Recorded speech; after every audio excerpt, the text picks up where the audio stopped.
Hi, this is Jingjing Lin from Toyohashi University of Technology. It's my honor to be invited to give this keynote speech, which aims to share with you how I developed ResearchIC.com as a space for educational researchers and research students to better their scholarly reading habits and skills by organizing and attending online journal club events. So the whole keynote will be sharing about my findings and results from the initial preliminary investigation into the topic of scholarly reading. So ResearchIC.com, as I said, is quite special as a niche platform that aims to help educational researchers and research students, mainly from Faculty of Education Science, to host and attend online journal club events. And I hope that you can all sign up to this platform. In the next year, I'm going to organize 100 online journal club events on this platform by inviting a total of 100 educational researchers from global universities. And I hope to see you there throughout this 100 events. But more importantly, I would like to use this opportunity of keynote speech to share with you some thoughts and findings from this research and development project. Every researcher has a motive when he or she pick up a paper to read. It is like dating or marriage, why you particularly select this person over another, right? Why you exclusively spend hours with this one person other than many others. I will argue that the one most important factor to begin with when engaging with scholarly reading is emotions. It's love, it's a passion, right? It's like reading them charge your batteries inside your brain, and you just cannot discontinue reading it because it is very stimulating and satisfying to your mind development. But many of us lack this kind of emotional attachment to what we read in our academic career. Like hugging my husband will be charging my battery indeed, but reading paper, can you really charge me like hugs? Many of us, including myself, experience similar story like this PhD student in the comics, spending the whole day reading a 12-page research paper, yet finding that nothing actually sticks to his mind in the end of the day. What happens there, right? It's quite frustrating instead of stimulating, quite disappointing instead of mind satisfying. That one reason is that once a habit, a poisonous habit, I would say, bad habits, once they develop into your behavior, you tend to repeat it, and that is not good. So for instance, if your habit is to pick up a PDF file and just use highlighters to draw some important points from the beginning to the end, very likely that you are going to repeat this behavior with 100 other research papers in your reading journey. But we need very healthy reading habits and strategies to deal with such enormous amount of academic papers at hand, right? And especially when you are not experienced researchers, you would like to know what experienced researchers are reading, how they are reading it, where they find those high quality papers, right? You would like to mimic them to build up your own healthy reading habits. So it is, imagine like you are a new fan to the football game and you are now standing on the stadium of the football fans, cheering.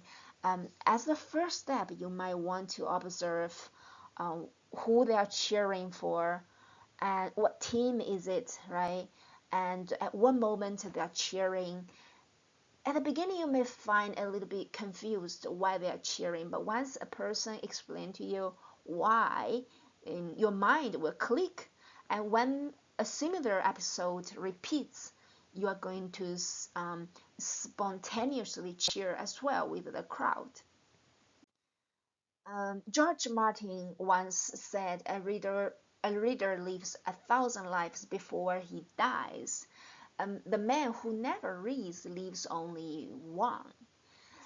So we cannot just restrict ourselves to a single type of reading or one single reading, right? Reading one paper thousands of times only shows your dedication or your love towards that paper, but it cannot enhance your reading skill when confronted with so many types of research materials, right?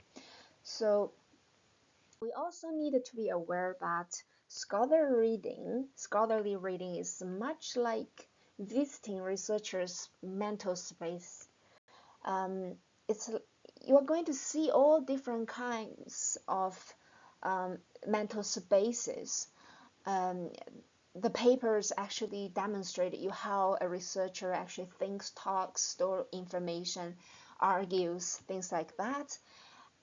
If you keep visiting very messy articles, it's like keep visiting very messy space. You cannot find much. You cannot find much things there.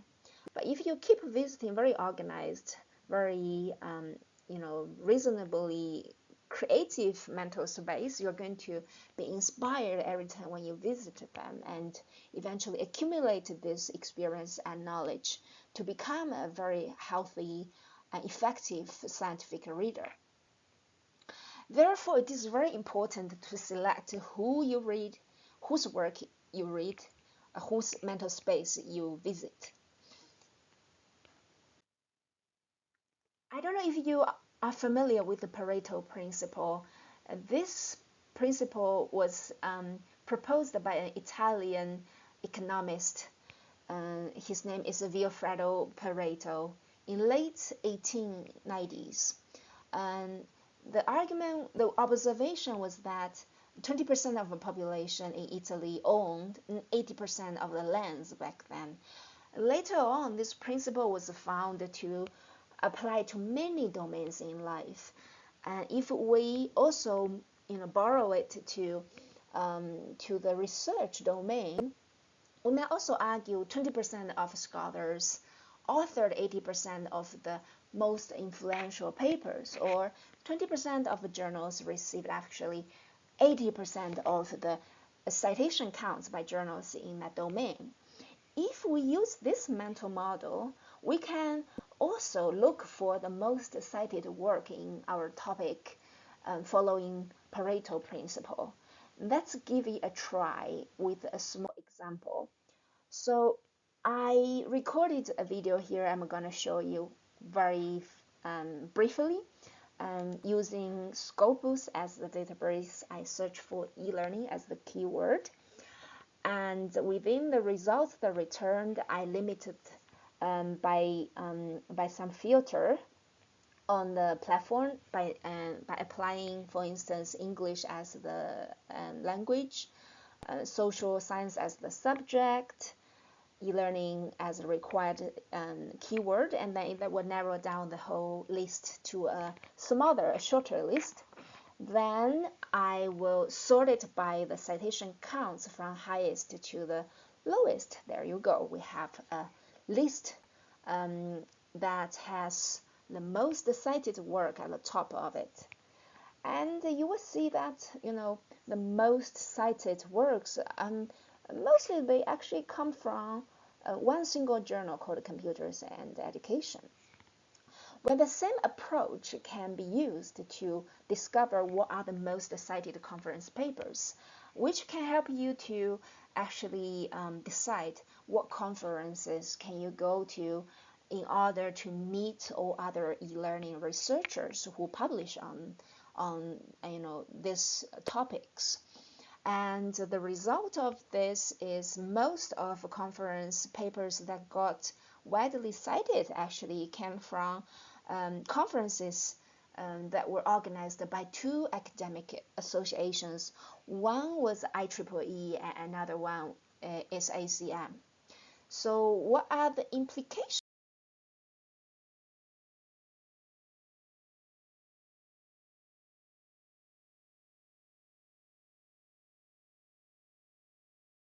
of this?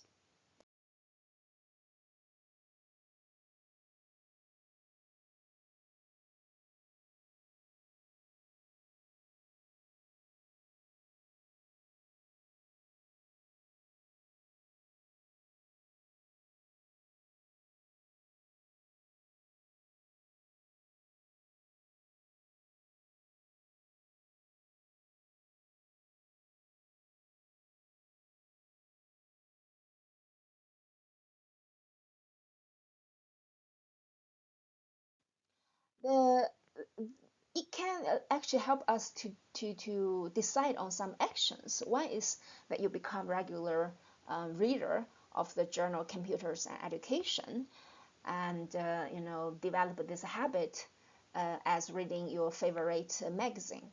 Second one is you are going to consider maybe joining IEEE and ACM as academic members to attend their conferences. And this small practice can actually project a lot of hints into the importance of locating where to locate the frequently read or most cited work or the communities in your domain. Um, and that's only one part of the research literacy we are talking about, which is called information literacy, aka where to find the literature, where to find the community, right? But research literacy is a much broader concept that also embraces other aspects. So, such as how do you understand the literature? How do you discuss it? How do you evaluate different types of research? How do you communicate with others about it? And how to use it for your academic advancement and professional purposes. So let's elaborate a little bit further about these four aspects of literacy proposed by Budry and Miller back in 2016.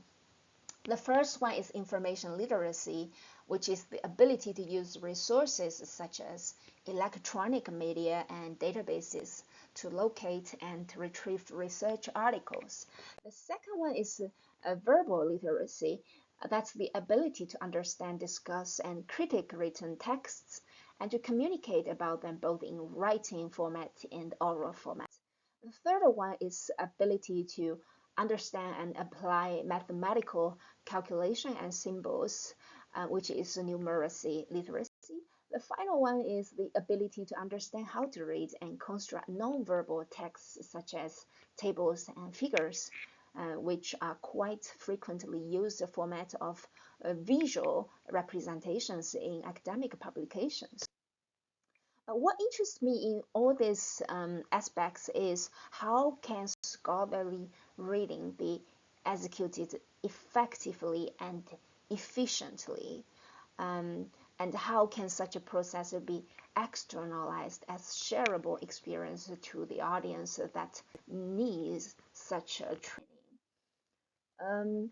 The division of the four aspects of research literacy didn't come just kick in from the empty space. Actually, it is based on many other people's work.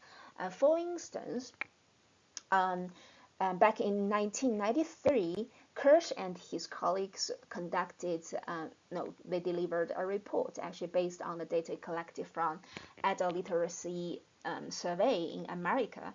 And this survey, the scale they used was built on three categorization of the adult literacy, namely prose literacy, document literacy, and quantitative literacy. The first one, prose literacy, is representative to verbal literacy, as we discussed earlier, and dealing mainly with the texts.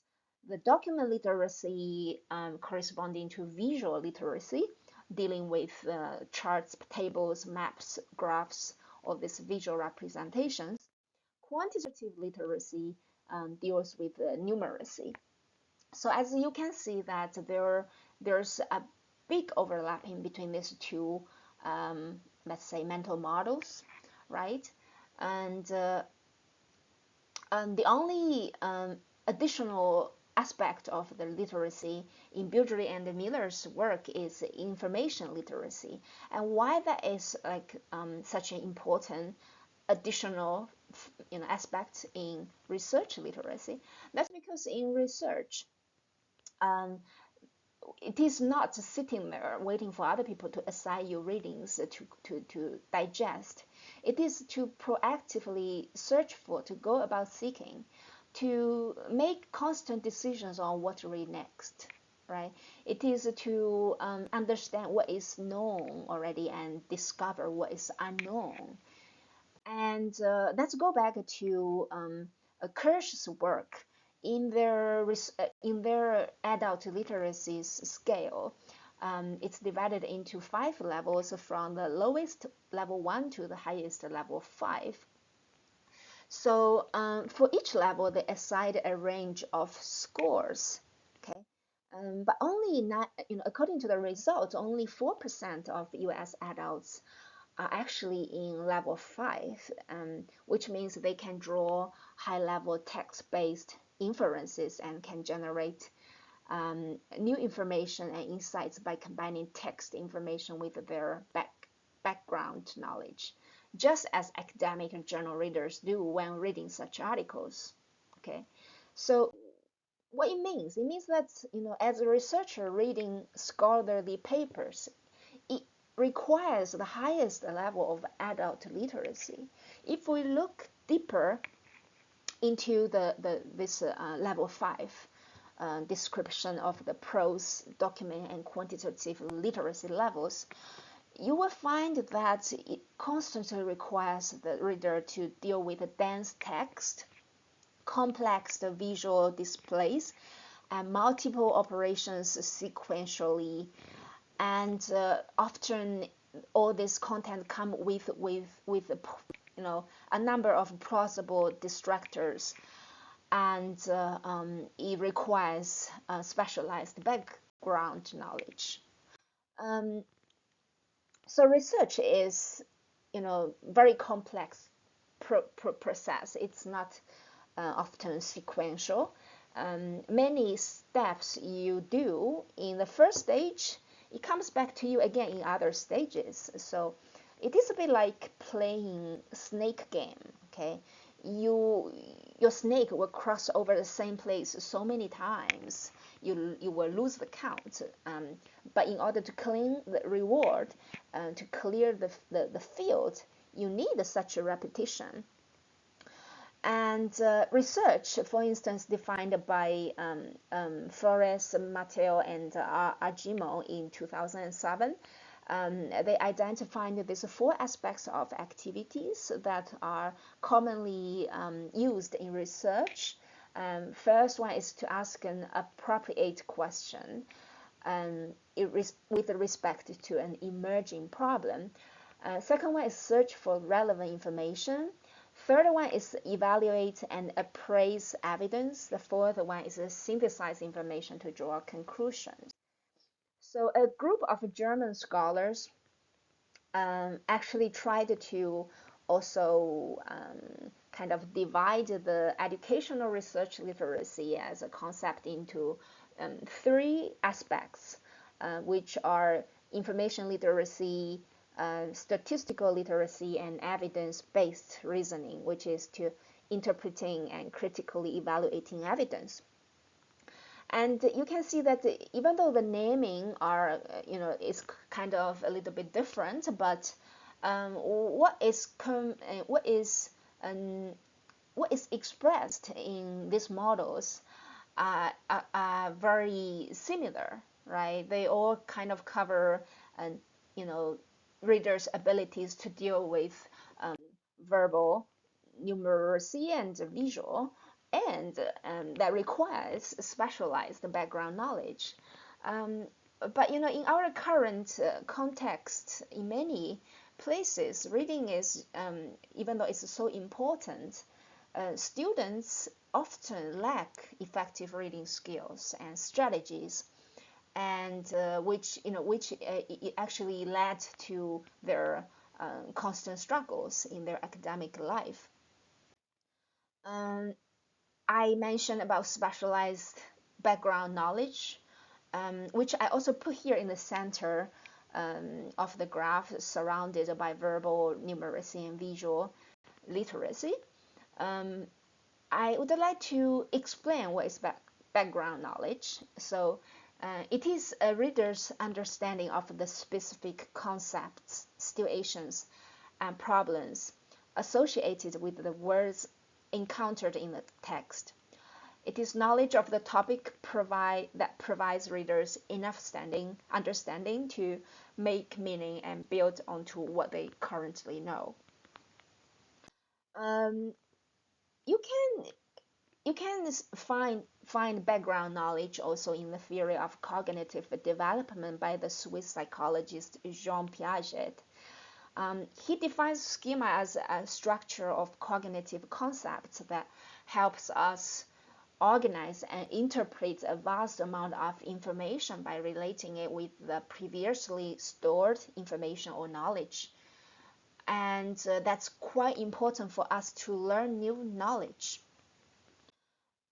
So let me give you a metaphor here to better understand this idea of schema.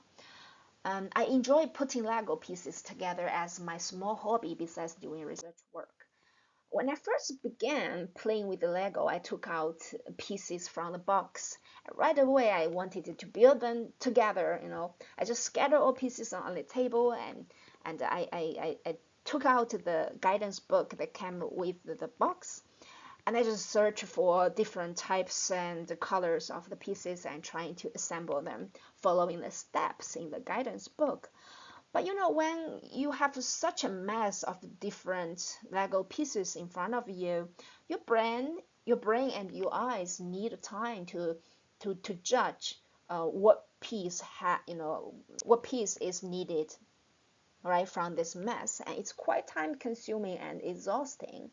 After a while, and after maybe 4 or 5 boxes of Lego model building, I realized that the first thing to do should be I organize different pieces into different categories, as you can see on the screen. So different colors, different shapes, they just go into different groups. Now when I open the guidance book, it comes so naturally what pieces to pick up, what colors to pick up.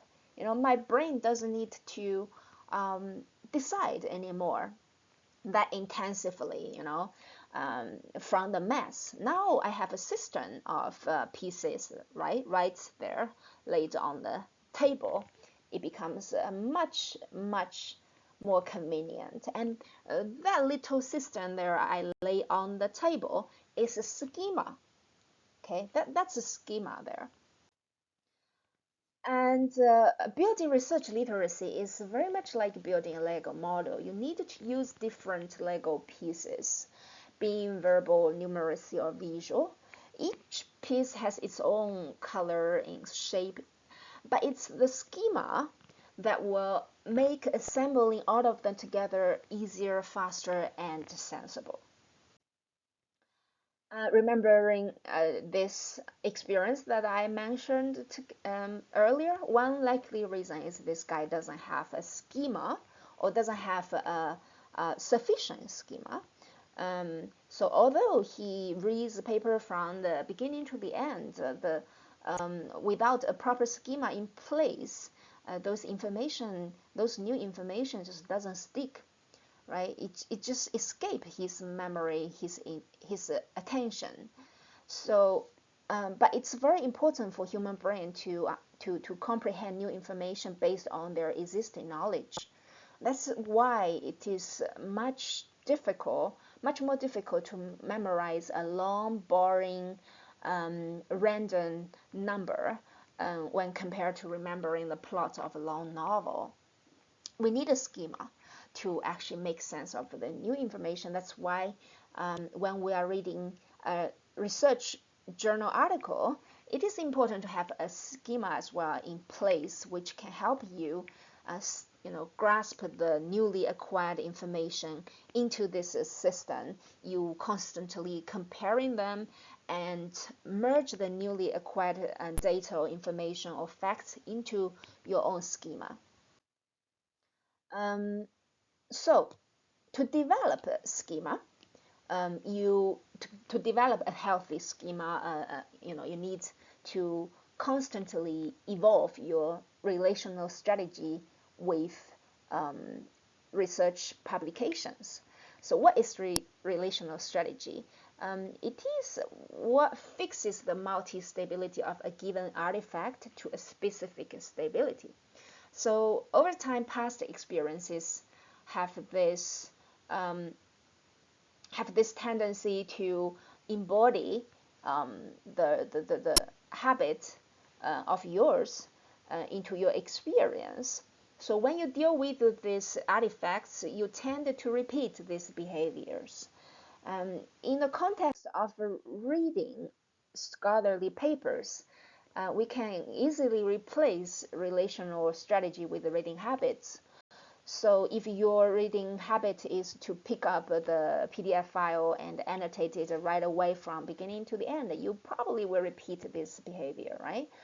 And that's why we need to, develop a healthy reading pattern habit, develop step by step our reading skills to form a systematic reading habit system, and um, which will help us to stick the newly acquired information to our schema. Let's do a quick flashback. So far, I have explained how to use the Pareto principle to help you locate the most influential papers in your field. I have explained the different aspects of the research literacy and demonstrate to you that research activities, reading activities require the highest level of adult literacy. I also use the snake game to demonstrate to you the research process, and I use the Lego hobby to explain why schema is very important in the process to develop a healthy and efficient reading habits. And why doing ResearchIC then in this case? Okay, so there are many training formats to formulate efficient reading habits, right? And the Online Journal Club is just one of them. Okay, so since April 2022, ResearchIC project has developed this platform that allow researchers and research students to host and attend Online Journal Club events. The purpose is to use this format to nurture effective scholarly reading habits of junior researchers by offering a community of practice with senior researchers in the domain of education. And in 2023, we're going to invite 100 educational researchers to share their their experience of locating, reading, and organizing research literature as researchers. And I hope through this experience that will help research students in this domain to progress as efficient scientific readers. So since its launch this April in 2022, there are already 17 researchers from 14 universities that joined this platform to organize online journal club events. And for those who are not familiar with the concept of a journal club, it is basically in its traditional way. It is a group of individuals who actually meet monthly or weekly to read articles together. It's like reading newspaper together and try to interpret how it can influence your daily life. And online journal club is basically just going with the online format of journal club by using web-based communication elements to enhance this event. So the first ever recorded journal club was in London recorded by Sir James Paget. There was a group of British surgeons sitting together in a small room reading papers together. And the first formally registered academic journal club happened at McGill University in Montreal. And the reason was because this professor, his name is Sir William Osler, and he couldn't afford subscribing to some medical journals, so he used this format to get free papers basically. But for many junior researchers, if you just dump them a bundle of if you just throw them a bundle of research papers, they will be very discouraged because they will not have no hint or clue how to read them, and there's so many, right? So for young researchers especially, we needed to provide them the right space, right materials, right tools, and the right procedure as guidance to help them develop gradually as a scientific reader, right? So ResearchIC project wants to use online journal club events as the format, as the learning space where these junior researchers can benefit from directly seeing how senior researchers introduce high quality papers and introduce how they read them. And students are also given different types of tools, such as discussion forum, database of user-generated commentary videos, multimedia editor, online meeting room, and Twitter hashtag, where they can build a very student-centered journal club event experience. As a part of the research activities, this project will also develop an alert scale, which is standing for Educational Research Literature Reading Test. So each OJC event, Online Journal Club, shortened as OJC. So each OJC event will have one small deck of mini tests. After the students finish a certain amount of OJC events, they are going to have this score, this test result of alert, which includes their final score and evaluation report. So this alert tool can be used as both diagnosis and evaluation and planning tool to help the young researchers to grow into more efficient readers. In the next 2 years, in 2023, I will continue to do the literature review to develop alert scale. And I will also invite 100 educational researchers to ask them to share their experience of locating, reading, and organizing research literature. And in 2024, research students from faculties of social science or faculties of education science They will be invited to join this 100 online journal club events on ResearchIC platform, and I will run alert tests to all of them, to all of those participants who agree to take these tests, of course. And this 100 online journal club events will also become an online experiment to test if such event format can improve the reading abilities of young researchers. And I would like to use this keynote speech as an opportunity to invite all of them to join, either as the event hosts or as event attendees. And that would be very lovely to build an online community with all of you together. And, we can together benefit from the results and improve our academic reading of research literature together. Thank you very much.